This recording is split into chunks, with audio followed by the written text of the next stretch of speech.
Chapter 2 The Wedding at Cana. On the third day there was a wedding at Cana in Galilee, and the mother of Jesus was there.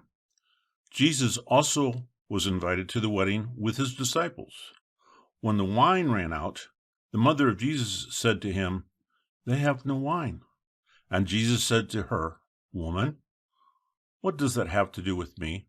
My hour has not yet come." His mother said to the servants, "Do whatever he tells you."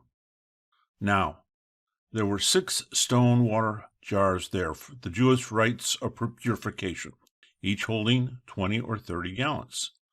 Jesus said to the servants, "Fill the jars with water." And they filled them up to the brim. And he said to them, "Now, draw some out and take it to the master of the feast." So they took it. When the master of the feast tasted the water now become wine, and did not know where it came from, although the servants who had drawn the water knew, the master of the feast called the bridegroom and said to him, "Everyone serves the good wine first, and when people have drunk freely, then the poor wine. But you have kept the good wine until now." This, the first of his signs, Jesus did at Cana in Galilee, and manifested his glory, and his disciples believed in him.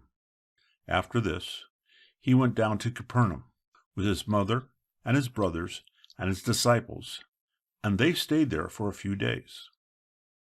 The Passover of the Jews was at hand, and Jesus went up to Jerusalem.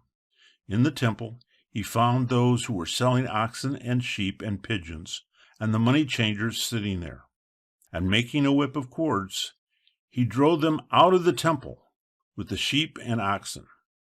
And he poured out the coins of the money changers and overturned their tables. And he told those who sold the pigeons, "Take these things away. Do not make my Father's house a house of trade." His disciples remembered that it was written, "Zeal for your house will consume me." So the Jews said to him, "What signs do you show us for doing these things?" Jesus answered them, "Destroy this temple, and in 3 days I will raise it up." Then the Jewish leaders said, "It has taken 46 years to build this temple, and you will raise it up in 3 days?"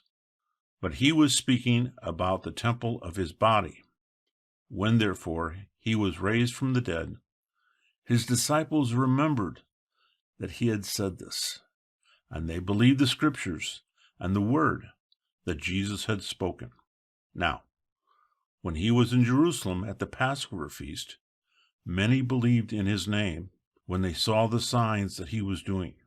But Jesus, on his part, did not entrust himself to them, because he knew all people, and needed no one to bear witness about man, for he himself knew what was in man.